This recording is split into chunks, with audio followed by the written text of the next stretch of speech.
র্যাঙ্কিংয়ে ৭২ ধাপ এগিয়ে থাকা দলের সাথে ম্যাচ, সেটিও আবার তাদেরই ঘরের মাঠে। একদিকে যেমন থাকবে কঠিন পরীক্ষা, আবার বাংলাদেশ দলের সামনে এই ম্যাচ হবে নিজেদের প্রমাণের মঞ্চ। তবে প্রমাণ করাটা একদম সহজ হবে না লাল সবুজের বাহিনী। অন্তত জিততে হলে 4টি শর্ত মাথায় রাখতে হবে। কি কি সেই শর্ত তা নিয়ে থাকছে প্রতিবেদন।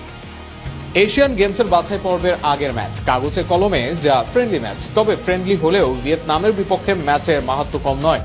র্যাঙ্কিংয়ে ৭২ ধাপ এগিয়ে থাকা দল তাদের মাঠে ডেকেছে বাংলাদেশকে। এমন দৃশ্য বাংলাদেশ ফুটবলেই বিরল। আর সেখানে ভালো ফল নিয়ে স্টেটমেন্ট তৈরি করতে পারলে আগামী দিনে এশিয়ার অন্য দেশগুলোর কাছেও বার্তা দিতে পারবে বাংলাদেশ।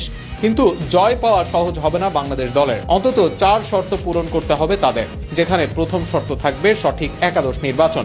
দেশি ও প্রবাসীদের মিশ্রণে আসুক একাদশ, তাতে কারো নেই অভিযোগ। কিন্তু দলের সুযোগ পাক পারফর্মাররা। কয়েক খেলোয়াড়কে জোর করে একাদশে রাখা নয়, বরং দলের যোগ্য খেলোয়াড়কে সুযোগ দেওয়া একাদশে। এই একাদশ নির্বাচন ভুগিয়েছে বাংলাদেশকে।